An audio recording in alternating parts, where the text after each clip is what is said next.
Hola, buenos días, Mariam, ¿me escuchas? No veo que tengas activado el audio. Ahí está. Mariam, a ver, vamos a ir de una vez anotando la lista. Mariam, ¿me podrías por favor compartir tus apellidos? Claro, Aceves Villarreal. Aceves Villarreal. Aquí eres la primerita, de hecho. Ah, curioso, y también la primera a entrar. A ver, entonces, vamos a ir añadiendo todos los demás. Vamos aquí. Regina Ayala, admitir. Vamos a la lista. Vamos a las comparto de una vez para compartir. Lista, ok. Ya vamos varios aquí. A ver, admitir, admitir, admitir. Admitir, admitir, admitir, admitir. Ahí está. Hola, profe, buenos días. Muy buenos días a todos, bienvenidos. Y luego, ¿por qué no me avisaron el viernes que no era las 9, era las 7? El jueves Pues no sabíamos. sabemos si estaba dormido. No importa. No, yo estoy escribiendo un libro, entonces me la paso todo el día ocupado desde temprano. Entonces yo estaba ¿Sobre ocupado. qué? Es relacionado de Mesoamérica. Tiene que ver con historia, arqueología y un poco de cultura general.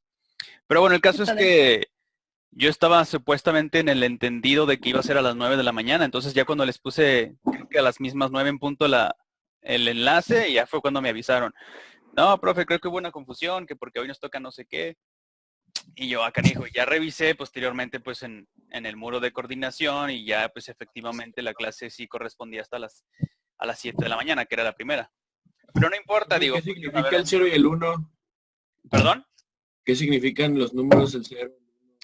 Estos, la última vez, bueno, su compañerito Carlos, que fue el único, bueno, en este caso Marian fue la primerita el día de hoy en esta sesión, la felicito. Les estaba explicando qué es el código binario, digo, porque se utilizan solamente dos cifras, el uno y el 0. El 0 es ausencia de valor, en este caso representaría falta, y el uno representaría la asistencia. Entonces, como se me dejaron venir todos así, súper, de hecho, qué bueno, son las 9:05 y ya estamos, creo, la mayoría. Les voy a ir nombrando lista de una vez para todos los que estamos aquí de una vez, respetando su puntualidad. Entonces, Mariam, que fue la primerita, pues ya me dijo que aquí. ¿Ya llegó Aguayo Solorio? ¿No? Sí, presente. Ok, perfecto. Álvarez Evangelista, Presente. perfecto. Ayala Loya, ¿no? Ay- Presente. Ayala Rodríguez, gracias. Presente. Excelente. Camacho Maldonado, ¿no? Presente. Muy bien. Camacho Ruiz, ¿no? Está entrando apenas, profe, ya puso. Omar Alain Corona, ok. ¿Qué nos quedamos entonces? Camacho José, no, Camacho Ruiz, Castañeda Galindo, Presente, profe. excelente. Corona Rayas, pues es el que Presente. estaba. Presente. Bienvenido. Daniel de la Cruz, Presente. muy bien. Dávila Orozco, Presente. gracias. Iba a decir corriendo, discúlpenme. Díaz Carriedo, Presente. discúlpeme. Godínez García, no. Gutiérrez Marín, Presente. excelente. Hernández Aranda, Presente. muy bien. Mercado Navarro, Presente. Morales Rangel, no.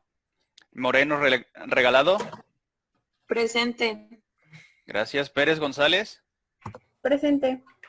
muchas gracias. Ramírez Horta, Presente. Rendón Ballesteros, Presente. Rodríguez Cortés, Presente. muy bien. Vargas Terrones, Presente. muy bien. Velasco Arroyo, Presente. muy bien. Y Velázquez Torres, Presente. excelente. Entonces nada más quedan pendientes Godínez García, aquí, y Camacho Ruiz, sí, Camacho Ruiz José.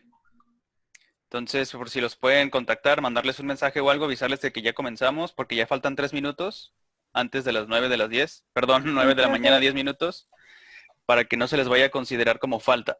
Estas de aquí son de la semana pasada. Digo, esta es de esta nueva semana, todavía no la he actualizado, por eso dice 21-22. Del 22, bueno, pues que se mencionó anteriormente, pues todos tenemos asistencia, no hay ningún problema. De hecho, la falta sería en todo caso pues su servidor. Pero bueno, ya comenzando esta nueva semana, el día 26, nada más tenemos pendientes estos dos. Ojalá que se conecten en tiempo, si no, pues bueno. Eso tómenlo en cuenta porque si ya otra vez, insisto, ya revisaron sus fichas de planeación, ahí viene una rúbrica y una dice participación, asistencias y otra también algo así como de que están activos. Entonces, obviamente, esta lista de lo que estamos haciendo, pues es checar quién está ingresando, quién está participando, quién está tomando sus cursos. Aquí está José de Jesús Morales, admitir. Justamente de lo que estábamos hablando. Buenos días, José. ¿Tú eres Camacho Ruiz? ¿Me escuchas? Bueno, José, ¿me escuchas? Bueno, parece que no, pero creo que sí es él. Entonces, vamos a dejarlo pendiente. Falta un minutito para ver si se puede conectar Carlos. Qué curioso, él la última vez también fue el más puntual. Pero bueno, entonces vamos con lo que nos corresponde. Bueno, estuve revisando algunos de sus cuestionarios el día de ayer. Digo, todavía no he terminado de verlos todos, pero les propongo que esta sesión terminemos de ver los temas de recapitulación pendientes con respecto a estructuras celulares y la teoría celular, para el día jueves dedicarlo única y exclusivamente a la revisión y resolución de los reactivos de su correspondiente cuestionario. ¿Estamos todos de acuerdo? Porque de hecho, afortunadamente vamos en tiempo, porque el día viernes, ahora sí a las 7 de la mañana, vamos a aventajar o a terminar los temas pendientes que corresponderían de acuerdo con la secuencia didáctica, con la semana pasada y con lo que corresponderían a los temas de precisamente la semana que está en curso. ¿Estamos todos de acuerdo? A ver, no tengo más solicitudes. Sí, Profe, Dígame, a sus órdenes. nada más le quería avisar que pues soy yo, que ya me metí. ¿Carlos? No, José. Ah, ok, sí, de hecho sí le había puesto aquí. Que bueno, es que me estuve, probablemente en lo que se estaba ingresando no me escuchó, Ajá. pero ya, mire, aquí Ok. ya tiene su asistencia, todos los unos que son pues Ah, no, presencias. yo soy Morales, el de abajo. Ah, perdón, ya ve. Qué bueno que Sí. entonces me hacen la observación. Ustedes aquí, Godínez García. José Eduardo No, estaba teniendo problemas Morales. con el internet. Ah, según yo, tiene toda la razón, aquí está Morales Rangel. Sí, Ok, perfecto. gracias, Qué profe. bien. No, al contrario, gracias a usted. Bueno, pues entonces sin más, ya son, ni modo, pues esto ya se consideraría una falta. Pues ahí les comentan, de hecho va a quedar pues aquí la grabación de que estuvimos esperándolos y pues desafortunadamente, claro, si se meten en estos momentos posteriores no hay ningún problema, los vamos a aceptar, pero pues ya con el antecedente de que se les va a considerar esta falta ya no se les va a mover. Entonces, vamos a, por aquí tengo, ¿cuál es primero? Teoría celular, estructura celular. Déjenme les comparto la pantalla. Compartición. Esa palabra no existe, pero ya ven, así soy medio loco. Entonces, para que no la usen. Estructura celular, compartición. Ya todos estamos viendo la presentación de PowerPoint. Sí, profe. Sí. Excelente. A ver, entonces déjenme... pues no lo puedo minimizar porque si alguien quiere entrar... Vamos, lo muevo un poquito para acá. Y... con respecto a lo de sus cuestionarios, les comentaba que ya he estado revisando. Hay algunas cosas que sí tenemos que trabajar en general. Bueno, se nota que sí estuvieron leyendo, porque pues precisamente la mayoría de las preguntas estaban relacionadas con los capítulos el primero y el segundo correspondientes al libro que les puse de referencia. Salvo, bueno, algunas preguntitas como las primeras 4 o 5 más o menos, era cuestión nada más de revisarle por allí de sus apuntes precisamente de los temas que vamos a recapitular. Y bueno, precisamente para eso es este ejercicio, o más bien esta dinámica de que vamos a revisar estos temas que en teoría se supone que ya se los explicaron, pero bueno, no está de más darles una repasadilla.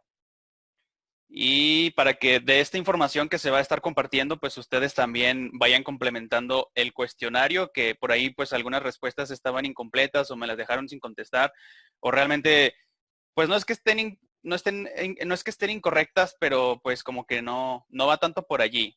Por aquí espero que esto se esclarezca un poco mejor. Entonces, pues bueno, vamos a darle comienzo. Lo que estamos observando aquí en la primera imagen, que es muy dinámica, pues es ¿quién me puede explicar qué es lo que está ocurriendo en esta imagen donde se ve un fondo verde con los núcleos rojos? ¿Alguien sabe? ¿Tiene alguna idea? Es el proceso de la mitosis. Por ahí sí me lo explicaron muchos en sus respectivas respuestas, pero En lo personal siento que divagaban demasiado. O sea, en realidad tenemos que anclar los fundamentos, lo más importante, lo clave. Es lo que les decía, hay que partir de lo general a lo particular. Si ya después se quieren meter a mucho más profundidad, bueno, pues está bien. Pero mis recomendaciones siempre tiendan a ir a lo más sencillo, a lo más general, porque de esa manera ya después lo pueden desarrollar de una forma mucho más compleja, si eso es lo que buscan. Y en la segunda imagen, bueno, aquí tenemos un protozoario. Este sería precisamente un eucarionte, totalmente distinto a una célula procarionte. Vamos a ver sus diferencias a continuación. Ahora, bueno, como se explicaba en alguna de las sesiones anteriores, como parte de la teoría celular, se decía que la unidad básica estructural para la vida, o para que algo se considere vivo, tiene que estar conformado precisamente por una célula. En este caso, ¿alguien me puede decir qué tipo de célula sería esta? Es una neurona. Una neurona. Exacto, que correspondería a un tejido especializado, por lo consiguiente se trata de una célula eucarionte. ¿Estamos todos de acuerdo hasta ahí? En este caso, bueno, está conformando un tejido que tiene una función muy específica, muy particular, que bueno, sus características también las vamos a ir dilucidando posteriormente. Sí, otra cosa. También en las sesiones anteriores decíamos, para clasificar las células de un organismo, específicamente nosotros los seres humanos, en este caso, este tipo de célula, bueno, ya dijimos que es un eucarionte, estamos todos de acuerdo por la estructura celular que sería en este caso el núcleo que preserva el material genético, pero ¿de qué otra manera se le considera a esta célula que no es reproductora? O sea, que no forma gametos, pues. ¿Alguien? ¿Nadie? Es una célula somática. Soma viene del cuerpo. Entonces, esta célula obviamente no puede producir gametos. Por lo consiguiente, se le determina que es una célula somática. ¿Y cómo se le llamaría entonces a las células que son los gametos? Bueno, pues ya ahí está la palabra, ya de hecho se las acabo de decir, no son gametos precisamente. Metos. Exacto. Entonces, bueno, continuando. Esto, bueno, es rápidamente nada más una recapitulación, un resumen muy rápido de la formación de las primeras células. Pues la primera célula tuvo que ser un procarionte, en este caso una bacteria. Vamos a quitar la animación. Bueno, eso representaba que se encontraban en un medio acuoso que facilitaba la interacción de moléculas y por lo consiguiente, pues bueno, según la teoría de la biogénesis, estas moléculas interactuaron entre sí para al final conformar lo que conocemos como una membrana y esa membrana contenía en su interior pues las diferentes estructuras que componen una célula. Ahora, aquí lo que se está observando, que es bastante notorio, es el tamaño de estas dos estructuras. Entonces, bueno, me imagino que ya todos imaginamos que este representaría un procarionte y el de mayor dimensión, pues este sería la representación de una célula eucarionte. Entonces, por ahí alguien me contestó adecuadamente que el mayor tamaño de un procarionte rondaba entre los 10 micras, más o menos. Entonces, como de manera general podemos decir que el tamaño de un procarionte se va a encontrar en un rango desde 1 a 5 micras mínimo. Más o menos la mitad siempre del tamaño de la célula eucarionte más pequeña, aún así un procarionte siempre va a ser más diminuto. Entonces, en este caso tenemos una representación de 10 a 100 micras más o menos, que sería el tamaño de la circunferencia de una célula eucarionte en este caso. ¿Hasta aquí alguna pregunta? ¿Todos bien? De hecho, esa es una de las características principales de las diferencias que existen entre estos dos tipos de célula. Ya después alguien pues ahondó un poco más y diciéndome que las histonas, y pues sí, o sea, estoy de acuerdo, pero ya es ir más profundo. Entonces, las histonas en realidad son estas proteínas de empaquetamiento del material genético, del ADN. Las bacterias no las tienen, los eucariontes sí. Sí sería una diferencia, pero insisto, eso sería como más profundo, un poco más especializado. No es tanto general, sino que ya es más particular.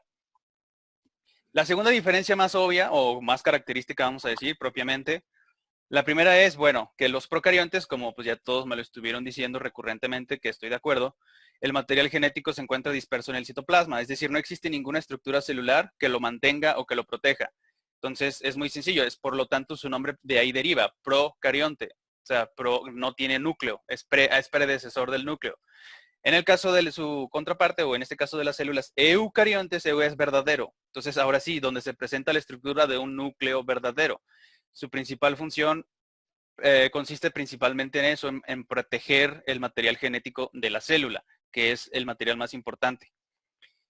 Y hasta aquí alguna pregunta, ¿todo bien? ¿Sí? Todo bien, Bueno, profe. excelente. Entonces, nuevamente, una de las características principales es precisamente la presencia del núcleo en el caso de las eucariontes y el material disperso, es decir, ausencia del mismo en el caso de las células procariontes. Bueno, aquí está nada más esquematizado. Esta es la estructura que les define el nombre a los eucariontes. Y todo lo que se encuentra alrededor del núcleo, dentro de la membrana, esto es lo que le conocemos como el citoplasma. Igualmente en las células procariontes también todo el material, el ADN se encuentra disperso en su citoplasma. En la literatura también le van a encontrar el nombre de, ¿alguien más me puede decir un sinónimo de citoplasma? Tiene que ver con nuestro astro rey. Citosol. Citosol. Sol. Exactamente. Digo, comúnmente es más usual encontrar este término o este nombre, pero pues también de repente por ahí en algún libro que se topen, les va a parecer que también le llaman o lo determinan como el citosol. Así es. Y finalmente, la tercera y última característica, bueno, nada más para adelantarlo, es la presencia de los organelos. En el caso de las procariontes, estas no presentan organelos en su citoplasma. Pero también pueden desarrollar ciertos complejos, pero nada que ver con los organelos que se encuentran disponibles o presentes en las células eucariontes. Ahora, la otra cuestión que decíamos, esto es representación de un citoesqueleto. El citoesqueleto básicamente consiste en darle forma y cierta motilidad a las células. Las procariontes también los tienen. Las proteínas son distintas, no obstante la función y la estructura pues es muy semejante. Entonces, el citoesqueleto se compone de 3 partes principales: los microfilamentos, los microtúbulos y obviamente los filamentos intermedios, es decir, lo que está entre estas dos estructuras. Los microfilamentos principalmente se encuentran compuestos por actina, los microtúbulos de tubulina y los filamentos intermedios, los previamente mencionados, precisamente como por pimentina. Que de hecho esto lo vieron en su examen, el diagnóstico. Precisamente son estas estructuras las que componen el citoesqueleto. Insisto, los procariontes son distintas, no obstante la función es la misma. ¿Hasta aquí todos de acuerdo? Entonces, nuevamente recapitulando, pues los organelos serían otra de las características básicas principales que diferencian los procariontes de los eucariontes. Ahora, hay unas estructuras llamadas vesículas. En este caso, bueno, está representada por esta estructura circular que también es una membrana interna, que en este caso su función sería el transporte y almacenaje de sustancias. Aquí tenemos la molécula de la glucosa, que se encuentra disponible para cuando la célula lo requiera. Incluso pueden ser otro tipo de sustancias o de elementos, como lo que se mencionaba de los lisosomas. Lo vamos a ver un poquito más adelante. En este caso, bueno, el metabolismo celular también llega a producir residuos, tiene por ahí debris, tiene cosas que ya no le sirven, que necesitan ser limpiados. Entonces es aquí donde viene la función de los lisosomas. En este caso, bueno, representado por Kirby, que absorbe toda esta basura del metabolismo celular. Esto, bueno, es una representación del lisosoma, precisamente para que no se les olvide. Los dos tienen relación. La primera, pues es una vesícula que precisamente es transporte y almacenaje de sustancias, que posteriormente lo veremos en el aparato de Golgi, que es como que el principal que utiliza vesículas. En el caso de los lisosomas, que también son pues vesículas que contienen enzimas, pues su función es agarrar toda esa basura. Ahí está. Bueno, vacuola es más grande, pero en realidad es la misma estructura. Vacuola, digamos, es como lo triple del tamaño, lo doble de una vesícula. Por eso viene vesícula, que es más diminuta, pero sigue siendo la misma estructura. Entonces, una vez que el lisosoma cumple su función, ¿cómo se le dice al proceso cuando la célula mete una sustancia en su citoplasma? ¿Alguien se acuerda? Transporte, algo así. Bueno, eso es por estructuras en la membrana, que se abren de repente poros, entran y salen. Pero cuando de repente engloba algo y lo introduce en el citoplasma, ¿cómo se le llama ese fenómeno? ¿Cómo se dice en la... ¿Envaginamiento? Tiene relación, sí, o sea, produce una invaginación de la membrana que produce una vacuola y esa vacuola pues se introduce en el citoplasma. Pero es un fenómeno, ese fenómeno tiene nombre. Endo es de adentro. ¿Y célula, cómo se dice célula en términos grecolatinos? ¿Endo qué? Sí. Endometrio. Endometrio es lo que se encuentra en el útero, en el caso del aparato reproductor femenino. No, fíjense, todo esto los estoy haciendo pensar para que luego no se les olvide, porque estamos relacionando términos grecolatinos con fenómenos celulares, en este caso muy particular. Entonces, endo significa dentro. Bueno, sí, tiene razón. Endometrio es el tejido que se encuentra dentro del epitelio del útero, en el caso del aparato reproductor femenino. Pero endocitosis es el fenómeno de la introducción de componentes externos ajenos a la membrana que están fuera de la célula, hace la invaginación que usted mencionaba y posteriormente hagan de cuenta que es como el Kirby y se mete pues al citoplasma de las células. Ese fenómeno es endocitosis. ¿Y cómo se le llama entonces a lo contrario, a lo opuesto, al antónimo? ya no lo está... Exo. Ajá, exacto. Entonces aquí Exocitosis. Sería pinocitosis, ¿no? pinocitosis es lo mismo que endocitosis, no obstante se hace la diferenciación porque se hace alusión a sustancias líquidas, tipo más bien agua, más que compuestos o complejos moleculares, llámese la glucosa, como en el que tenemos representado aquí en el esquema. Entonces, para que no se nos olvide, pero sí tiene razón, o sea, es el mismo fenómeno de introducción al citoplasma. Desde el exterior de la célula, pinocitosis hace exactamente lo mismo, la invaginación hace la vacuola y lo introduce, principalmente para líquidos. En el caso de sustancias más grandes o complejos moleculares, ya se habla de endocitosis. ¿Hasta aquí ya todos de acuerdo? ¿Estamos todos bien? Sí. Excelente. Entonces ahí está el Kirby, ya se comió toda la basura y ahora va a proceder a lo contrario de endocitosis, que ya aclaramos y que especificamos que se le llama exocitosis, es decir, la expulsión de lo que sea que la célula no requiera para la homeostasis, mantenimiento del equilibrio interno. ¿Estamos todos de acuerdo? Entonces, el siguiente organelo, perfecto. ¿Cuál es el siguiente organelo que sigue posterior inmediatamente después del núcleo? ¿Alguien se acuerda? Ojo, y aquí observen que la celulita del procarionte pues no tiene absolutamente nada de eso. O sea, sigue siendo muy sencillo. Entonces alguien me decía que sí tiene que ver con los ribosomas, pero ya es el rugoso. Retículo endoplasmático. Exacto. Rugoso. Bueno, primero es la misma estructura, pero hay una que es una sección que no tiene tantos ribosomas y hay una que ya tiene más, que está abundado, que está completamente sobrecargado de ribosomas. Entonces, en la primera parte le correspondería al retículo endoplásmico liso. Ajá. Por ahí alguien me comentaba que tenía que ver con la síntesis de lípidos. El ribosoma no, pero el retículo sí, y sobre todo el liso. Ahí está, esas esferitas amarillas representan precisamente los componentes de membrana que serían los fosfolípidos, que son las unidades estructurales de este recubrimiento celular.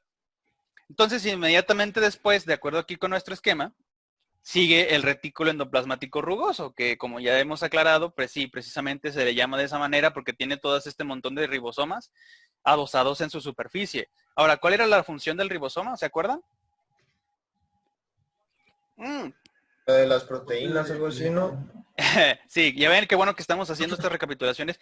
Permítanme, a Carlos Antonio Hernández Franco, admitir. Creo que tenía rato, discúlpenme, es que como estoy acá emocionado explicando, creo que ya se agregó. Sí, exacto. Los ribosomas tienen que ver con la función de la síntesis de aminoácidos, que son las estructuras que componen a las proteínas. Así es. Entonces, vamos a la que sigue. Y los ribosomas, como bien me lo acaban de comentar, hacen esta síntesis de proteínas y posteriormente se dirigen al último de los organelos que hace esta clasificación, empaquetamiento y pues clasificación de los distintos tipos de aminoácidos y que se llama ¿cómo? Después del retículo endoplasmático, ¿a dónde se mandan las proteínas o los aminoácidos primarios? Al aparato de... Golgi. Exacto, así es. Entonces, una vez que llegan, José, ok, ya se añadió, creo que ya estamos todos completitos. Perdón, Exacto. es que me sacó, profe. Ah, ok, no se preocupe. Creo que ahí estuvo un rato tratando de esperando a que lo admitiera, ¿verdad? La verdad es que, disculpe, me andaba acá No, explicando y de repente nada más me apareció, ¿quiere ingresar? Y yo, canijo, ojalá no lleve 15 minutos ahí. no, sí estaba en clase, pero me sacó. Está bien, no pasa nada. Sí. A ver, entonces ya organelos y finalmente, bueno, ¿cuál era la función que dijimos que ya mencioné del aparato de Golgi principalmente? Transporte hacia el ribosoma. No, ribosomas están acá. Sí se ve mi mouse, ¿verdad? Como apuntador. Sí. Excelente. Todas estas bolitas Empaqueta, ¿no? azules, mándeme. Según yo, es como el encargado de empaquetar y enviar las Exacto. proteínas. Sí, de hecho, fíjense, ahorita les voy a dar un ejemplo en animaciones para que nos quede un poquito mejor o más entendido. Pero sí, exacto. Los ribosomas, nada más para que esto me interesa que quede bien claro.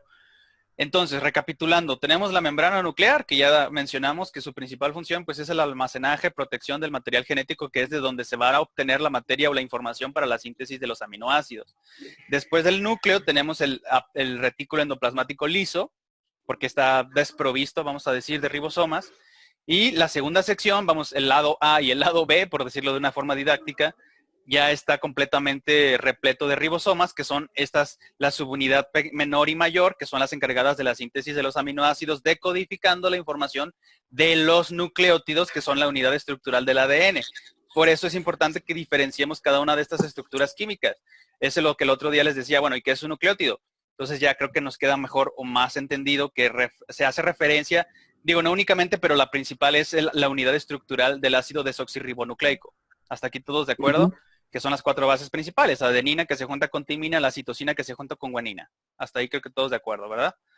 Sí. Entonces ya el retículo endoplasmático rugoso, que ya otra vez, insisto, está completamente adosado de ribosomas que sintetizan los aminoácidos. Posteriormente, para su transformación, su refinación y su debida clasificación, se envían a el último vamos a decir, el que se encarga de todo este fenómeno de clasificación, el aparato de Golgi. Y al finalizar, las envía por vesículas a donde se tengan que enviar. Por ejemplo, si se tienen que enviar a torrente sanguíneo para que activen o desencadenen una reacción, ¿cómo dijimos que se llamaba ese tipo de comunicación celular en el que la sustancia química se envía por torrente sanguíneo? Ya lo revisamos. A ver, vamos a recapitular. ¿Cómo se le llama la comunicación entre células que se dan alrededor, que es local, que no tiene injerencia o acción en tejidos que estén alejados? ¿Se acuerdan? Digo, lo vamos a recapitular aquí, pero para que se les vaya aprendiendo la neurona otra vez. Parácrina. Autocrina. No, parácrina. ¿La autócrina cuál es? La acaba de mencionar. Autos, que es como automóvil, que se mueve por sí mismo. Ajá, la que se agrega sus propias sustancias para su propia activación. Exactamente, esa es la autócrina. Entonces, por eliminación, si no es yuxtacrina, que es por contacto directo, ¿cómo se le llama entonces a la que se secreta al sistema, al sistema circulatorio para que afecte a otro tipo de células que están alejadas? ¿Cómo se le llamaría? No, parácrina ya se mencionó, que dijimos que es cotorreo local. Esta es a distancia, es llamada larga distancia. ¿Cómo se le llama? ¿Cómo dijimos que se le determina al fenómeno de introducción al interior de la célula? Endocrina. Exactamente, endocitosis, en este caso endocrina, porque se arroja al sistema circulatorio. Entonces, por eso le digo, ya ven, es importante las locuciones latinas y las etimologías grecolatinas, precisamente porque todo en biología tiene nombre y apellido. Pero bueno, continuando. Si se nos acaba el tiempo, por favor, se vuelven a conectar, porque en este caso sí es importante que terminemos de revisar estos temas. Bueno, pero todavía nos queda bastante tiempo. Ok, perfecto. Entonces, ¿hasta aquí alguna pregunta? ¿Todo bien? ¿Todo claro? Sí. Entonces, sí, como me lo acaban de reafirmar, el aparato de Golgi lo que hace es, posteriormente de su clasificación, de su modificación post-traduccional, en este caso hablando, bueno, de los aminoácidos, les pega a grupos carbohidratos, le llaman procesos de glucosaminación a todos estos complejos. Una vez que ya están listos y preparados, ya que todo el producto está bien ensamblado, entonces ya la fábrica lo que hace es enviarlos a su distribución. En este caso representadas por esta animación de las vesículas. Insisto, es como una vacuola, pero pues más diminuta. Sus dimensiones son menores. Entonces ya se manda donde se tenga que enviar. Y así es como funciona el aparato de Golgi. Entonces, nada más rápidamente un cuadro sinóptico de las diferencias principales, básicas. Ya si ustedes le quieren agregar las demás, de que la ausencia de las histonas está bien, o la división o la fisión binaria en el caso de procariontes también está bien. Pero insisto nuevamente que eso ya es más profundo. En el caso de las generalidades, pues creo que sería como una respuesta mucho más rápida, apropiada, concisa. Entonces, rápidamente, bueno, ADN, creo que todos estamos de acuerdo, ADN disperso en citoplasma. En el caso de eucariontes, como su nombre lo indica, la presencia del núcleo verdadero. En el caso de las células bacterianas, bueno, no presentan ninguna, sin excepción, no presentan organelos. Y en el caso de los eucariontes, pues sí, también presentan organelos membranosos, como por ejemplo en el caso de las mitocondrias, lo vamos a ver ahorita rápidamente, y las vacuolas, que son estas estructuras de transporte y almacenaje. Y finalmente, bueno, pues el tamaño, ¿no? Que es mucho más diminuto en el caso de los procariontes. Perdón. Y siempre, indefectiblemente, las células eucariontes, sea que sea hacia un hongo, un protozoario o un tejido de algún metazoario, siempre van a ser mucho más grandes. Y bueno, este es un esquema, una imagen. Bueno, pero esto es una célula vegetal, digo, a nosotros no nos va a preocupar, bueno, es en su caso. Nada más, bueno, como cultura general, la diferenciación entre ambas. Algo que siempre resalto mucho es que las células vegetales también tienen mitocondrias, porque muchas veces se confunden de decir, es que la célula animal tiene mitocondrias y la vegetal solamente tiene cloroplastos. No, Las dos presentan mitocondrias. Muy bien. Entonces, Profe, dígame. nada más quiero aclarar, en las procariontes no presentan organelos porque normalmente se adhieren a las células, ¿no? No necesariamente. Nos quedan 10 minutos. Perfecto. No, esa no es la razón del por qué no presentan organelos. Sencillamente, imagínese, si la mitocondria es el tamaño de un procarionte, ¿usted cree que una bacteria le va a poder albergar una mitocondria en su citoplasma? Pues no, reventaría. No. Ajá, o sea, realmente no tiene nada que ver con si se apegan o no a las membranas de células eucariontes. Algunas pues lo podrían hacer, pero porque son oportunistas, encuentran la manera de ingresar, de infectar un organismo y afectar su homeostasis. Pero realmente esa no es la razón del por qué no presenten organelos, simple y sencillamente por su forma, su estructura más sencilla. De hecho, bueno, gracias a las bacterias es que tenemos el planeta que tenemos actualmente. Ellas fueron las formadoras de todos los ciclos biológicos. Entonces, para poder ocupar esos nichos, necesitan ser sencillas. Inclusive las extremófilas, precisamente usted lo mencionaba la otra vez, aguantan todo ese tipo de carrilla, vamos a decir, altas concentraciones de salinidad, altas temperaturas, o de sustancias químicas que otro tipo de células simple y sencillamente no aguantarían y se reventarían. Entonces, precisamente por eso su forma, su estructura, su fisiología, les concede todas estos beneficios o ventajas, precisamente porque son así de diminutas y no presentan estructuras complejas como los organelos. Sencillamente, pues en altas temperaturas todos los organelos se desnaturalizarían y se desbaratarían, o sea, no resistirían. ¿Sí quedó más o menos o todo bien? Sí. Perfecto. Entonces, este es el ejemplo que les mencionaba de manera gráfica. Aquí tenemos a Miss Núcleo, que es la que supervisa y la que siempre manda las órdenes de que necesitamos, bueno, en este caso es de ropa, ¿no? Pero en el caso de las células, necesitamos mayor producción de colágeno, vamos a decir, de esta proteína. Entonces, el retículo endoplasmático dice, muy bien, toma las notas para hacer el pedido de la producción en específico, en este caso de esta proteína muy particular. Y el retículo endoplasmático después lleva el pedido precisamente a los ribosomas, en este caso representados por estas maquinitas que están sintetizando, bueno, a nivel celular, estarían sintetizando los aminoácidos que son los que conforman las proteínas. Entonces, toda esta parte, la superficie del retículo endoplasmático rugoso, estaría conformado por todas estas maquinitas, que son las que están traduciendo la información del ARN mensajero precisamente a aminoácidos. ¿Hasta aquí todos de acuerdo? Sí. Sí. Y Sí. finalmente, ya una vez obtenido, digamos, la materia prima transformada de manera rudimentaria, digo, por decirlo de manera didáctica, se envía posteriormente al aparato de Golgi, que es ahora sí el especialista que se encarga de la distribución, más bien primero la clasificación, y si se requieren de modificaciones de transaminación, es decir, les pegan grupos de carbohidratos o algún otro tipo de aminoácidos y demás, para conformar ahora sí el producto necesitado que se estaba solicitando desde un comienzo, y ahora sí, se hace el envío, en este caso, bueno, se representa por los medios de transporte, que ya dijimos que se trataba precisamente de las vesículas, o bueno, de esta vacuola diminuta, que es una endomembrana porque se encuentra dentro de la célula, dentro de la membrana, en el citoplasma. ¿Todos de acuerdo? Ujú. Sí. Bueno, esto, pues nada que ver, es la fotosíntesis. De hecho, fíjese, el otro día alguien me hizo la observación de que me faltaba el grupo fosfato. Y sí, tiene toda la razón. En una de las respuestas, aún así sigue siendo la respuesta correcta la ABC, la C. Ujú. No significa que no esté nada más el grupo que no tiene fosfato. Sí está, pero el principal tiene toda la razón, estoy de acuerdo con usted. Sí tiene que estar presente, es el que más tiene, vamos a decir, reacción durante la fotosíntesis. El NAD y el grupo fosfato P. Yo ahí que les estaba dando de sopapos porque no me sabían decir lo que era un nucleótido y aquí también estaba igual, por la falta de la P. Pero tiene Ok. toda la razón. Entonces, bueno, rápidamente, nada más recapitulando, pues bueno, en la fotosíntesis, en la fase luminosa, se reciben los electrones, se activan la membrana del tilacoide, que sería esta estructura verde que vemos aquí representada. Y bueno, se está produciendo esto que es el NADPH y el ATP, que serían los necesarios para la fase oscura. Para esto pues se necesita del agua, que se agarra los protones de hidrógeno y liberan el proceso del oxígeno. Por eso cuando ustedes si van a caminar al bosque, mejor hacerlo al mediodía, que es cuando está más oxigenado todo el ambiente. Precisamente por la fotosíntesis, la tasa de fotosíntesis es mayor, mientras mayor iluminación. Bueno, básicamente se puede traducir que la fotosíntesis es la energía solar que se convierte en energía química en las células vegetales. Esto sería el cloroplasto. Se me pasó la animación.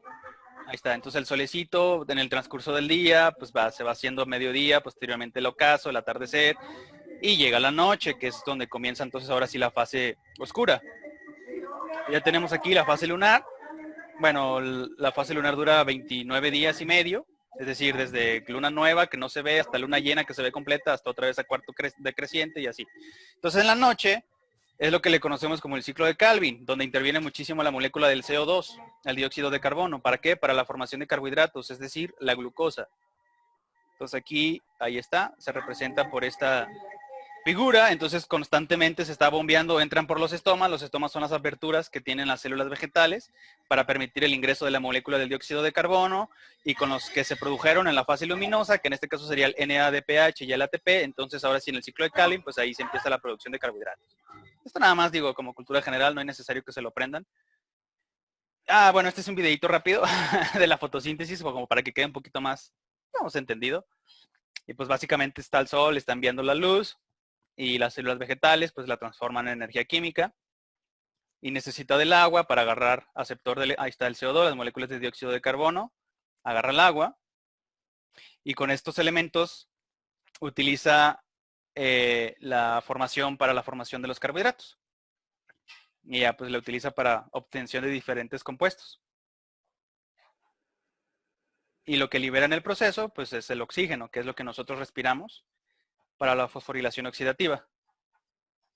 Gracias, plantas. Bueno. Bueno, según eso era un vato era un sujeto que estaba en la playa, que se estaba soleando y decía, estoy haciendo fotosíntesis, y ya no seas noob, o sea, no es cierto, eso solamente lo hacen algunas bacterias y plantas, ¿no? Pero bueno, nada más como un chiste, muy ñoño. Entonces, recapitulando, célula eucarionte, ¿por qué? Por la presencia del núcleo que protege el material genético. Entonces dijimos que lo que se encuentra alrededor lo conocemos como citoplasma, o en algunos casos también le van a llamar como citosol. Y finalmente, para rápidamente acabar con esta recapitulación, la mitocondria, que sería el organelo.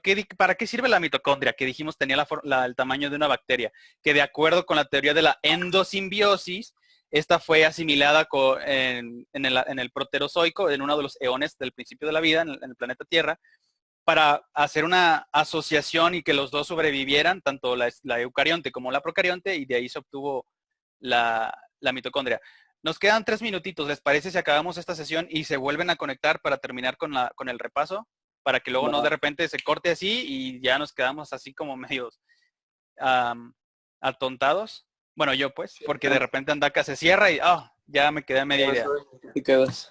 Entonces, les voy a terminar ahorita la sesión, pero se vuelven a conectar con la misma información, por favor. Digo, yo nomás le pongo iniciar otra vez y ya con la misma información de contraseña y todo, vuelven a ingresar a la sesión. ¿Va? Va. Entonces, déjenme finalizar y ahorita los veo otra vez.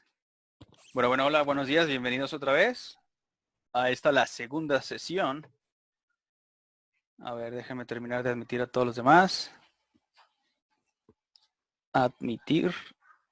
Admisión. Admitir. ¿No existe como un comando automático que en cuanto se quieran agresar, que solito se ponga a admitir? Creo que no, profe. Muchos profes han preguntado eso. Sí, no, es como yo creo que por seguridad, como, este fulano quién es, no lo conozco. Sí, es que se han metido de otros, bueno, en nuestro caso no, pero he escuchado que se meten como gente que no tiene nada que ver. Bueno, que también quieren aprender. Ajá.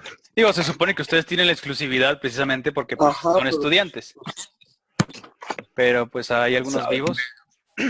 Bueno, yo lo haría, porque digo, hay que escuchar a ver qué podemos aprender. Sí. A ver, admitir. Creo que ya estamos todos.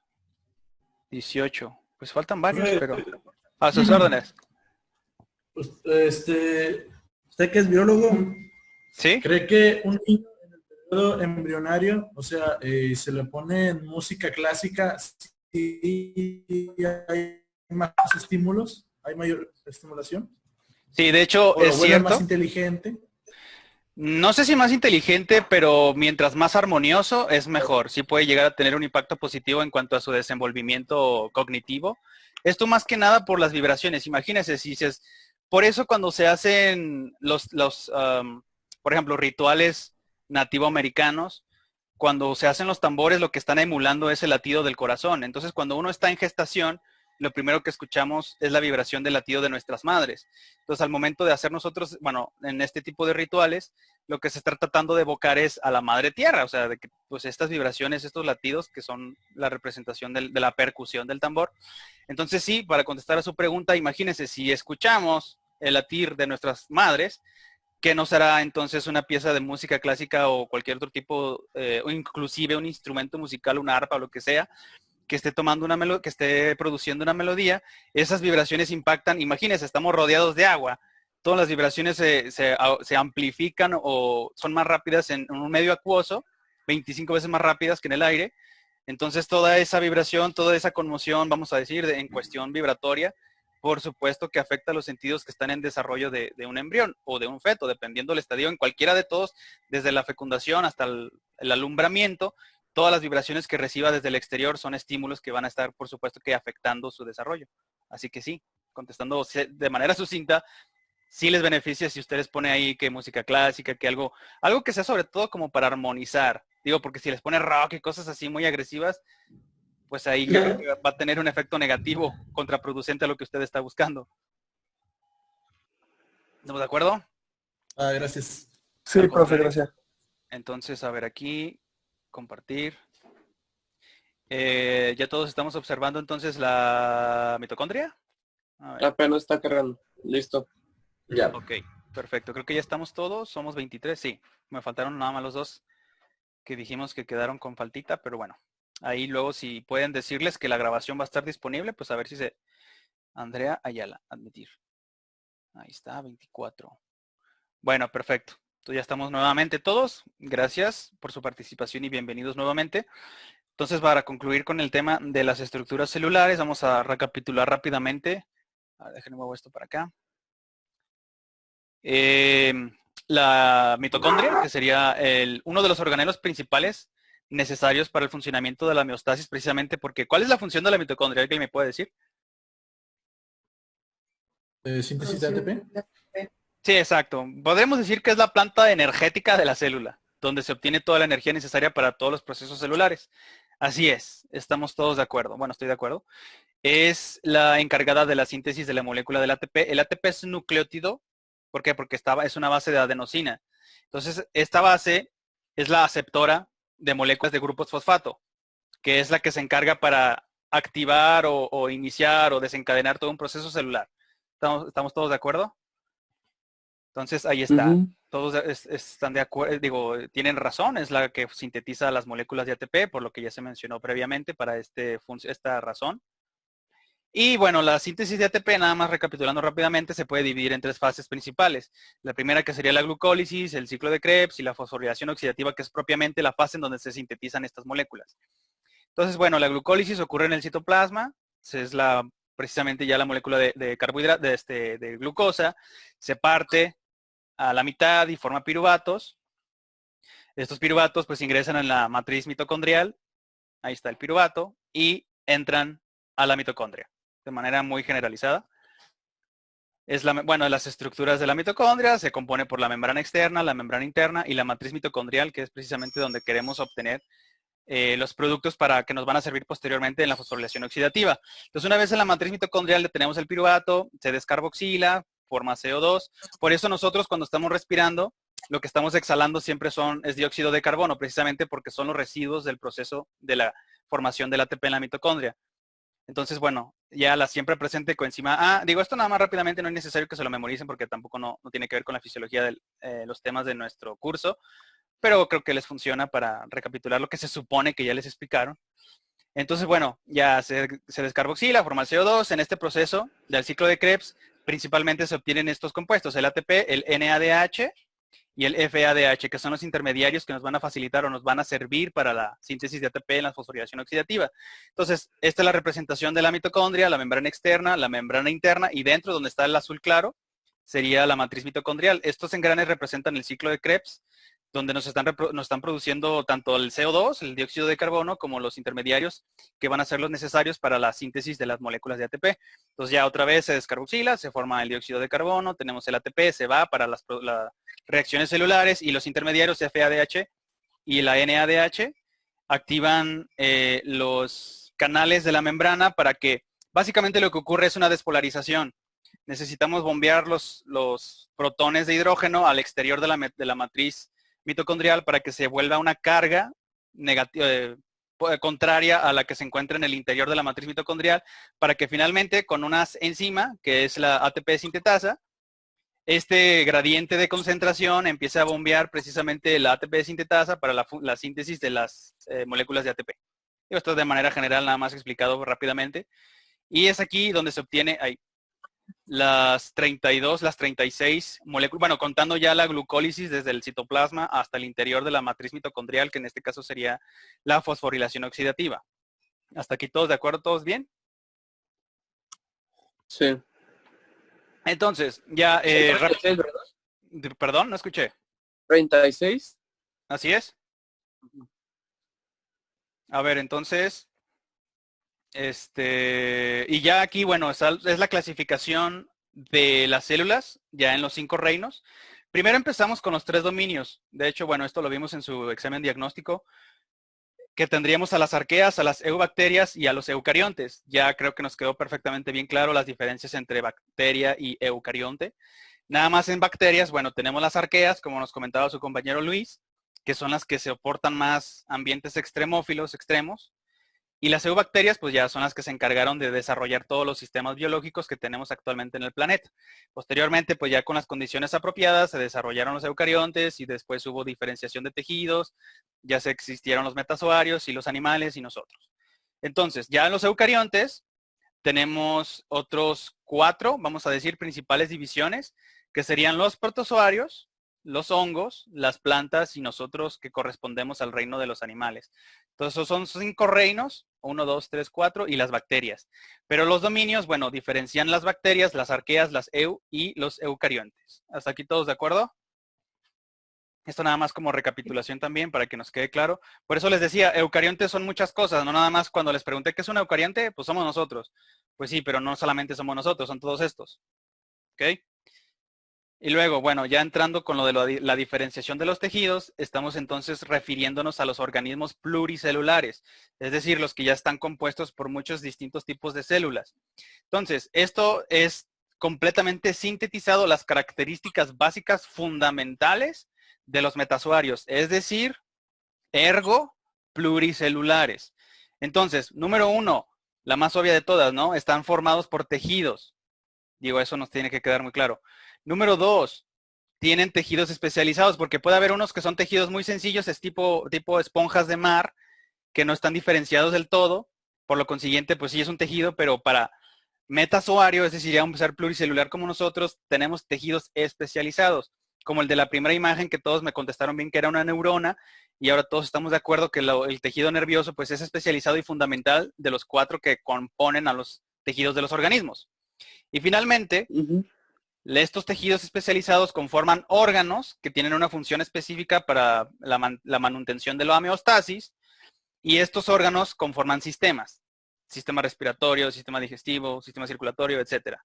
¿Todos de acuerdo? Entonces estas son las 3 fundamentales, que de hecho, bueno, en su cuestionario de el anterior la actividad que les dejé, pues algunos ahí digo, sí, me desarrollaron ciertas cosas, pero no me anclaron el fundamento, lo principal que son estas 3 características. ¿Estamos todos de acuerdo? Entonces, otra vez con los tejidos fundamentales. Este de aquí, a ver, ¿qué correspondería? Por eliminación inclusive, pues esto es una neurona. Esto de acá, pues está estratificado. Esto de acá, pues está estriado. Entonces, ¿esto qué sería? Son fibras de colágeno. No. Son fibras de colágeno. ¿Cuál es la mayor composición del tejido que está compuesto por colágeno? No. ¿Adiposo? El tejido, bueno, tiene relación porque es un tejido conectivo, sí, pero es especializado cuando ya está hablando de adipocitos. En este caso estamos hablando de tejido conectivo. A ver, ahí está. Y acuérdense que el tejido conectivo puede ser, como lo que usted acaba de mencionar, el tejido adiposo sería conectivo especializado. En este caso es no especializado. Es todo aquello que une los diferentes tejidos, es lo que está en medio, pues. Lo que le conocen en la literatura como la sustancia intercelular. ¿Estamos de acuerdo? Sí. Y luego, el de la derecha, este de acá, inclusive ya les di una pista. Si está estriado, ¿qué tipo de tejido sería? Y son tres, otra ¿Muscular? pista. Exacto, es tejido muscular, que se divide en tres. En este caso muy particular sería lo que conocemos en literatura como músculo estriado o músculo esquelético. ¿Por qué? Porque es el que se encuentra revistiendo precisamente el tejido óseo, que también es conectivo especializado. Una de sus principales características que es almacena hidroxiapatita. Digo, no sé si se los habían explicado, pero bueno, lo vamos a revisar posteriormente. Sí, así es tejido muscular. Y son tres principalmente. Entonces ya me dijeron uno, el estriado. ¿Y qué más? ¿Cuáles otros dos? Liso y cardíaco. Así es, el miocardio, exacto. Y bueno, esta me parece que por obviedad, ¿no? Es una neurona, por lo que correspondería entonces a un tejido especializado que sería el nervioso. Y finalmente, por eliminación, ¿cuál sería el último de los fundamentales que nos harían falta? Sí, es epi. epitelial. Acuérdense que epi viene de superior por arriba de. Entonces, epitelio es un tejido de revestimiento, de recubrimiento. Entonces vamos a encontrar principalmente Profe, dos. Dígame. Profe, perdón que lo interrumpa, pero Dani está diciendo que si lo puede aceptar. Oh, discúlpame, sí tiene toda la razón. Daniel de la Cruz, admitir. Gracias por la observación. Sí, yo andaba acá. ¿Quería hacer la fascia? No escuché, discúlpeme. ¿Lo puede repetir, por favor? Que si el tejido conectivo podría ser como la fascia. ¿La fascia? A ver, explíqueme qué es eso, porque me imagino un carro y nada que ver. No, la fascia es tejido de colágeno que recubre los músculos y hace que Ok, ya lo todos- entendí. Sí, exacto, es tejido conectivo. Es como lo que también le llamamos el estroma, como ese estuchito donde se ponen los órganos. Sí, es tejido conectivo, sigue siendo tejido conectivo. ¿Estamos de acuerdo? ¿Todos de acuerdo hasta aquí? Sí. ¿Todos bien? Bueno, entonces al último de los cuatro, así es. Es el epitelial. A ver, ¿por qué no sales? Ahí está. Entonces estábamos aclarando que son, bueno, por fines didácticos en este momento los vamos a aclarar como dos, que sería el estratificado y el simple. Aunque también están los de transición, como la vejiga, y bueno, pero eso ya lo veremos posteriormente. Entonces hasta aquí nada más para que nos quede claro los cuatro tejidos fundamentales. ¿Alguna pregunta? ¿Todos bien? Todo bien. No, todo bien. Perfecto. Entonces, ¿cómo es que estos tejidos, o más bien, las estructuras fundamentales que conforman los tejidos se comunican entre sí? Para nosotros, bueno, es sencillo porque pues todos los días tenemos que comunicarnos con nuestros congéneres. Entonces, la comunicación básicamente consiste en, tenemos a un emisor, que es aquel que está emitiendo el mensaje, y a un receptor, que es aquel que está decodificando ese mensaje. Si hablamos el mismo idioma, pues va a entender la información que está recibiendo y por lo consiguiente esto le puede ocasionar una respuesta. ¿Estamos todos de acuerdo? Entonces, ¿cuál sería? Pensé que alguien tenía alguna duda. Entonces, aquí el lenguaje, ¿cuál sería el lenguaje? Bueno, ya se las acabo de poner. Para recapitular, ¿cuál sería el lenguaje que utilizan las células para comunicarse entre sí? Si nosotros usamos el español, ¿las células qué utilizarían? Comunicación celular. Sí, bueno, pero eso es como lo que nosotros estamos haciendo. Nos estamos comunicando entre humanos, entre células. Nosotros usamos el lenguaje, el idioma español. Hay dos tipos, ¿no? La que era como química. Las sustancias químicas serían el lenguaje, así es. Esto. En este caso, bueno, es cafeína, es un neuroestimulante. De hecho, aquí lo tengo. Lo mejor del mundo, profe. Exacto. La mejor droga que nos puede estimular las neuronas. Sí, así es. Bueno, el lenguaje, en términos llanos y sencillos, lo podemos determinar como la sustancia. De hecho, ya esto lo vimos inclusive en su momento en el examen diagnóstico. Las sustancias químicas son aquellas que fungen como los mensajeros. Si nosotros hablamos palabras, ese sería el mensaje que estamos emitiendo a un posible receptor. En el caso de las células, las sustancias químicas que éstas secretan con las diferentes, ahorita lo vamos a ver, son las que emplean o utilizan para poderse comunicar con sus distintas, las células vecinas o alejadas, dependiendo de cuál sea la función o la comunicación que se quiera desarrollar. Entonces son las sustancias químicas. Les decía, independientemente si es algo que yo como, si es algo que yo tomo o si es algo que mis células están secretando, al final de cuentas todo se resume a sustancias químicas. ¿Estamos de acuerdo? Entonces, a ver, déjenme les muevo un poquito acá. Los tipos de señalización o de comunicación celular, ya inclusive lo estuvimos recapitulando. Así es, así como endocitosis, que es decir, se introduce dentro de la célula, endocrina, bueno, en este caso puede sonar un poco paradójico porque lo secreta la célula, pero al interior del organismo mediante el torrente sanguíneo. Entonces, básicamente, pues son células emisoras que transmiten sus inductores, o en este caso sus sustancias químicas, al torrente sanguíneo, donde este pues las traslada hasta las células blanco, que dijimos no por el color, sino porque es el target o el objetivo, La diana. o las células diana, exactamente. ¿Hasta aquí todos de acuerdo? Bueno, vamos otra vez con la animación. Ahí va, lo envía, lo secreta, se manda, se recibe. Así de sencillo. Número 2, la comunicación parácrina. Creo que con esto también ya nos va a quedar mucho más claro. Decíamos que nosotros que estamos comunicándonos en este momento sería una comunicación parácrina porque nada más entre nosotros nos estamos entendiendo. Nada más ustedes me están escuchando, yo los estoy escuchando y tenemos esta comunicación que se retroalimenta. En este caso, en células que solamente son de manera local, esa comunicación se le denomina como parácrina. O sea, la célula, bueno, otra vez la animación, la célula inductora, es decir, la que libera las sustancias químicas, las arroja al exterior, afectando únicamente las células que se encuentran circundantes, cercanas a esta que está emitiendo las sustancias. ¿De acuerdo? Sí. Y bueno, yo creo que la más sencilla de todas, la autócrina, que esta célula, pues, bueno, no escupe, pero expele, excreta, o bueno, vamos a decirlo coloquialmente, escupe sus propias sustancias y las recibe a sí mismas. Es cuando, como dice el dicho, no escupes al aire porque te puede caer en la cara, pues así tienen un ejemplo de comunicación autócrina. Así, más o menos. Aquí está. Y hasta afecta a sus propios receptores. Y finalmente, si clasificamos, bueno, de hecho sí es un tipo de comunicación especializada, el caso de la sinapsis, lo que ocurre en el sistema nervioso, específicamente con las neuronas.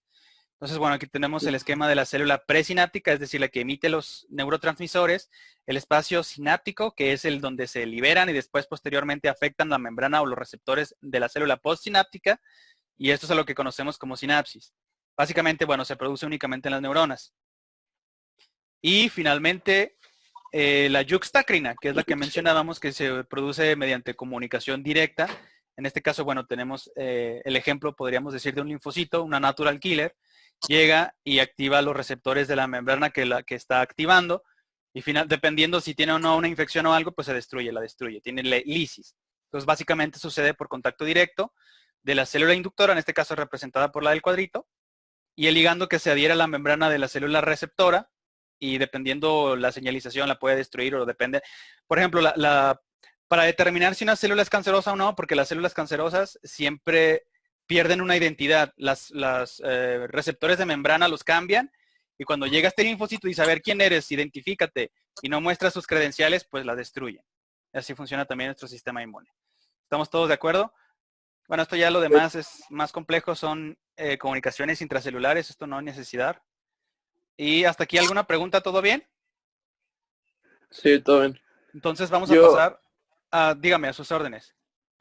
Pregunta, me acuerdo que nos habían comentado que en la sinapsis de las neuronas había dos tipos como de comunicación, que uno era como química y otra era eléctrica, ¿no? Lo que pasa es que, sí, tiene toda la razón. En el caso para que se produzca la corriente eléctrica necesita primero un estímulo. Y este estímulo lo recibe precisamente con los neurotransmisores. Entonces, haga de cuenta, la célula presináptica envía neurotransmisores y de la célula postsináptica lo recibe y entonces ahora sí recibe la señal de emitir un pulso eléctrico, lo que le llaman la despolarización de la membrana. Ajá, que son los iones de sodio y de potasio. Entonces, al momento de hacer la despolarización, se transmite por toda la membrana las válvulas de mielina o de Ranvier. Bueno, es más complejo, pero lo vamos a ver en su momento, pero sí, las dos intervienen. Para que una despolarización de la membrana se lleve a cabo, primero necesita de un estímulo y este estímulo lo recibe los neurotransmisores que envía la presináptica y después los receptores de la postsináptica dice, tenemos que hacer una acción, un potencial de membrana y ahora sí ya se despolariza y se envía el impulso eléctrico. Así, por ejemplo, cuando yo estoy tomando cafeína, que podríamos interpretarlo como un neurotransmisor. Al momento de que yo lo ingiero, pasa por mi tracto digestivo, lo absorbe en mi intestino, pasa al torrente sanguíneo y activa mis receptores de neuronas. Y eso emite un pulso eléctrico, que es lo que usted mencionaba. Están relacionados. Uno es causa y efecto, básicamente. Pero sí, son las dos cosas. ¿Estamos de acuerdo? Gracias. Al contrario. Entonces, a ver, creo que todos ya están viendo la segunda pantalla de teoría celular. O si no... Sí. ¿Sí? Ok. Aquí, compartir. Y vamos a agrandar. Aquí. Ahí está, todos la estamos viendo, ¿verdad? Teoría celular. Sí. ¿Sí? Ok, perfecto. Entonces, bueno, básicamente la teoría celular, como ya se los había comentado en sesiones anteriores, pues es el fundamento de toda la vida, pues, o en este caso de la biología, porque ya todos estuvimos de acuerdo que la unidad básica estructural fundamental para que algo se considere vivo, pues tiene que estar conformado por células. Independientemente de si es un procarionte o si es un eucarionte, se le considera una célula. ¿Por qué? Porque ya tiene una homeostasis, es decir, tiene un equilibrio que es totalmente independiente del exterior, de la entropía, del desorden. El universo siempre tiende al desorden y las células siempre tienden a ordenar lo que sea en su interior para poder estar separadas de ese desorden. ¿Estamos de acuerdo? Entonces, iniciamos rápidamente. Este señor, conocido como Robert Hooke, en el siglo XVII, 1665 para ser más precisos, utilizando pues un microscopio rudimentario, es decir, eran lentes sobrepuestos, observa una muestra de corcho. Digo, todo esto son los fundamentos de dónde se origina el nombre de célula y todo esto. Entonces, al observar su muestra de corcho, vio formas semejantes a hexágonos de una colmena, pues obviamente porque era el corcho. Entonces, en su descubrimiento, a él se le figuró que estas estructuritas parecían como celdas donde recluyen a los reos, a los prisioneros. Entonces se le ocurrió el término de celda, que es la que contiene algo, y por lo tanto, como era una celdilla, una célula muy pequeña, una celda muy pequeña, entonces se acuñó el término de célula para referirse a esta unidad.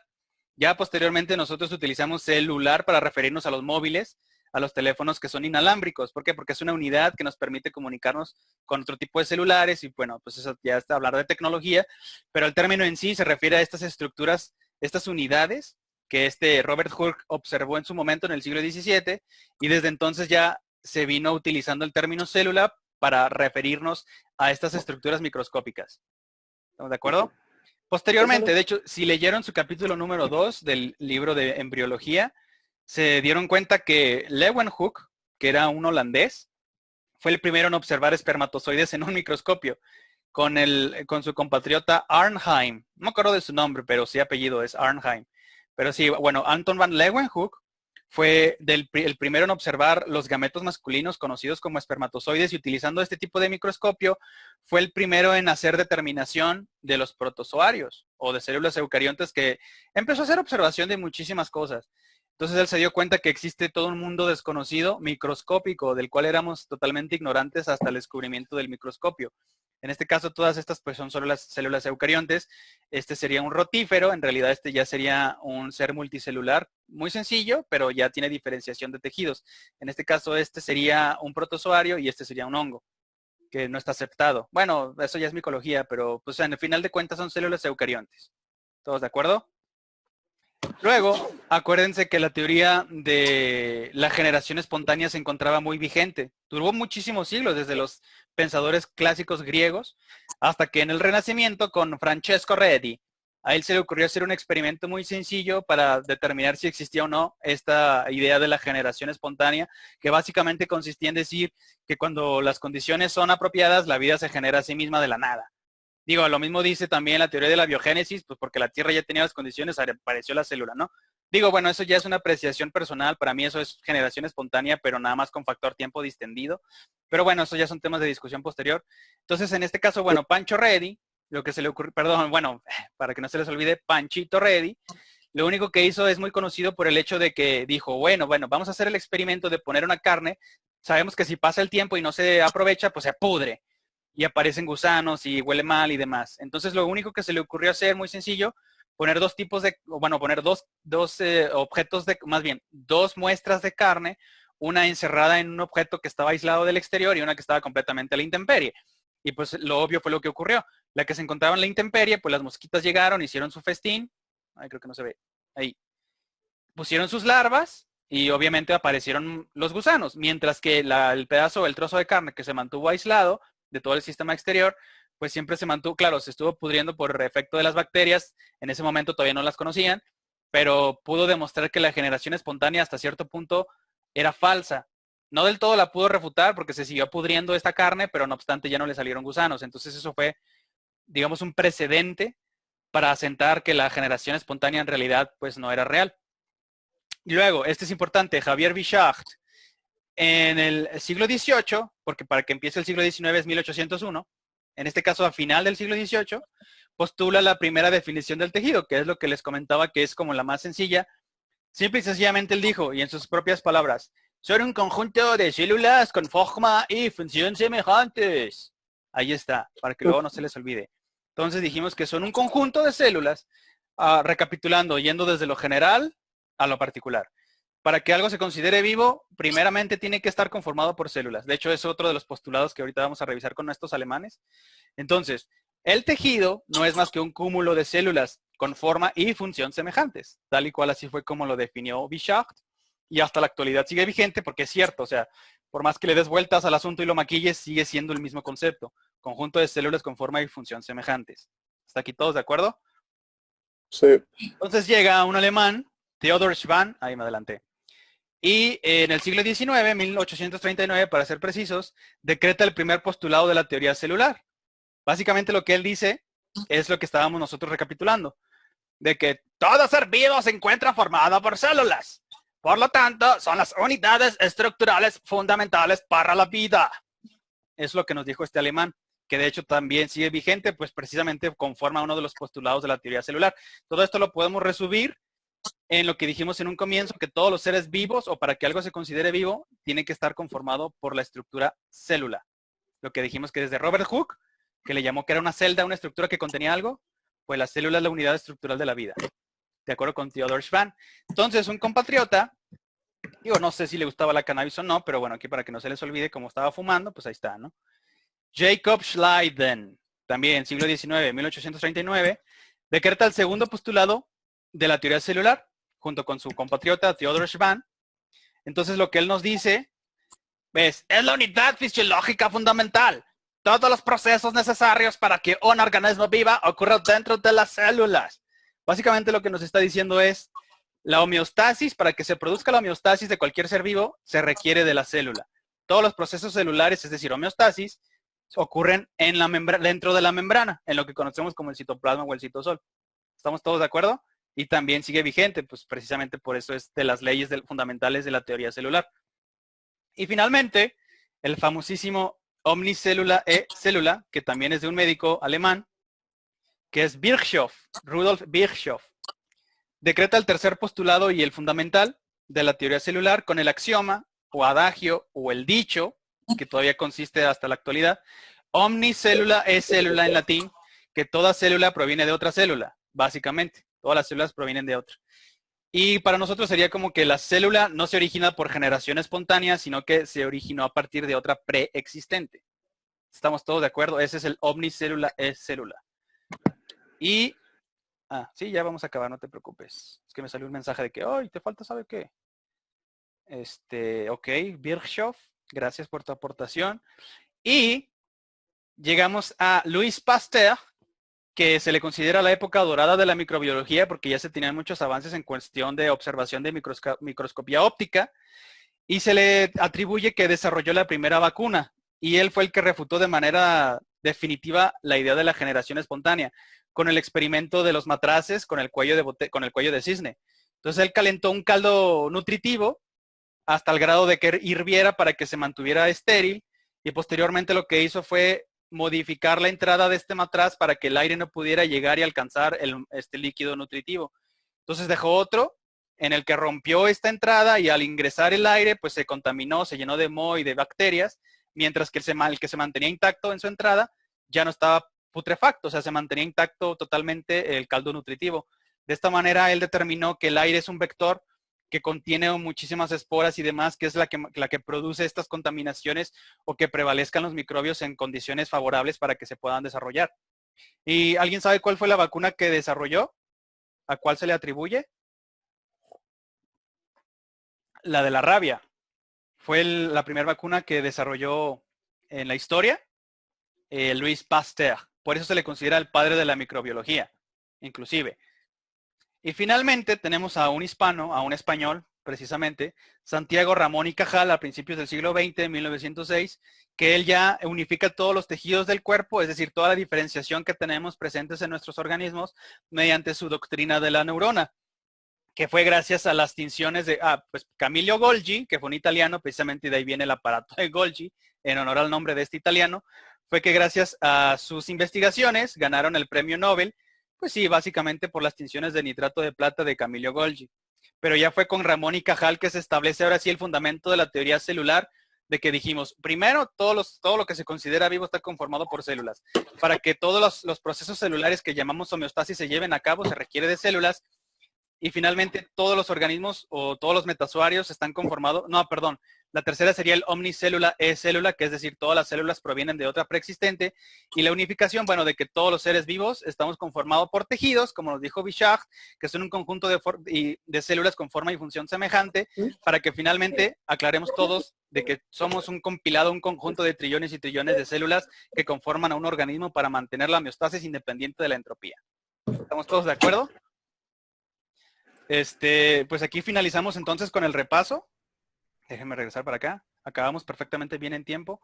La próxima sesión, que va a ser el jueves, como nada más es 1 hora, ¿les parece si lo dedicamos a la resolución de su cuestionario de 40 preguntas para... Hay algunas cositas que sí me gustaría abordar. Digo, porque ya estaríamos entrando ahora sí totalmente en materia de los temas que tenemos que estudiar. Pero que no se preocupen, de hecho vamos muy bien. En la próxima presentación del viernes vamos a ver todos estos temas desde las primeras estadios de la fecundación, cuando la formación del cigoto, después los blastómeros, la mórula, gastrulación, etcétera. A ver, ahí alguien está haciendo un comentario. Si puede aceptar a Luis. Perdónenme. Bueno, al cabo como ya terminamos, Luis, aquí está, admitir. Ok. A ver, déjenme les pongo aquí. Compartir.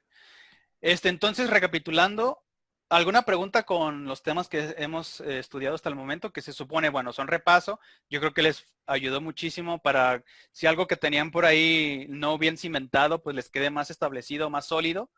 Porque ya los temas posteriores tienen mucho que ver con mitosis. De hecho, no se preocupen, mitosis y meiosis lo vamos a ver con detalle también el próximo viernes en la presentación que tengo ya programada para ustedes. Pero pues ya, insisto, son temas que vamos a empezar a ver recurrentemente porque ya empieza morfogénesis, la organogénesis, la etapa de la embrionaria, posteriormente fetal, el postnatal. De hecho, en una de sus preguntas así venía que cómo se dividía la formación o la ontogenia de un organismo, y pues es prenatal y postnatal, así de sencillo, ¿no? Algunos ahí me desarrollaron no sé cuántas teorías y no sé qué, pero no, así lo vamos a dejar sencillo. Ya posteriormente les insisto, vámonos de lo general a lo particular. Entonces, ¿alguna pregunta hasta el momento? ¿Todos de acuerdo? ¿Todos bien? Todo bien, profe. Entonces, insisto ya nada más para confirmar, el próximo jueves los veo aquí a las 9. Eso sí, estoy seguro que es a las 9. Y ya revisamos su cuestionario, aclaramos dudas, porque acuérdense que los que, no me fijé ahorita, pero ayer todavía algunos pendientes que no me lo habían entregado, esa es parte de su participación y asistencia. Les dije que no les iba a dejar tareas, pero pues tenemos que cubrir las rúbricas. Échense una vuelta para ver las fichas de planeación, ahí vienen sus diferentes apartados para su calificación final. Entonces, los que no lo entregaron en tiempo, ahí pues ya, si querían 10, ni modo, ya no van a alcanzar el 10 porque eso se va a promediar, va a ser un porcentaje que les va a ir bajando. Entonces, les insisto ahí, les recomiendo que lo que se les vaya dejando, por favor, ahí inclusive se les aclaró que se iban a tener hasta el día de hoy a las 9 de la mañana, ya con actividades posteriores que se dejen ahí, sí les recomiendo que lo sigan, porque aunque no sea tarea, pues se les toma en cuenta como participación y asistencia, entonces para que no lo echen en saco roto. Entonces, si no tienen ninguna pregunta, los estaría viendo el próximo jueves para ver lo de su cuestionario. Dígame. El cuestionario es el único trabajo que hemos entregado, ¿verdad? Sí, porque la evaluación diagnóstica, bueno, eso... Ese no fue... Sí, no es no les va a contar bueno, o sea, sí, porque me lo tienen que entregar al final, acuérdense con lo de su manual o bitácora, pues. Sí. Y este cuestionario también lo tienen que añadir y todo lo que sea que se vaya dejando después. Ok, va. Gracias. Sí. Perfecto. Entonces, si no hay ninguna otra pregunta, muchísimas gracias a todos por su asistencia y por su puntualidad, porque en este caso, bueno, sí, todos fuimos muy, muy puntuales. Entonces, pues, si no hay más que comentar, decir o aclarar, los estaría viendo el próximo jueves. De una vez vayan, por favor, leyendo los inicios. No les voy a dar página, pero para que vayan ahí dándole una leída a su tercer capítulo, para irnos aventajando, porque ya la próxima semana vamos a empezar a ver las primeras semanas del desarrollo a mayor detalle. ¿Estamos de acuerdo? Sí, profe. Pues Sale. muchísimas gracias, que tengan un excelente inicio de semana. Cuídense, que estén bien. Profe. Bye. Gracias.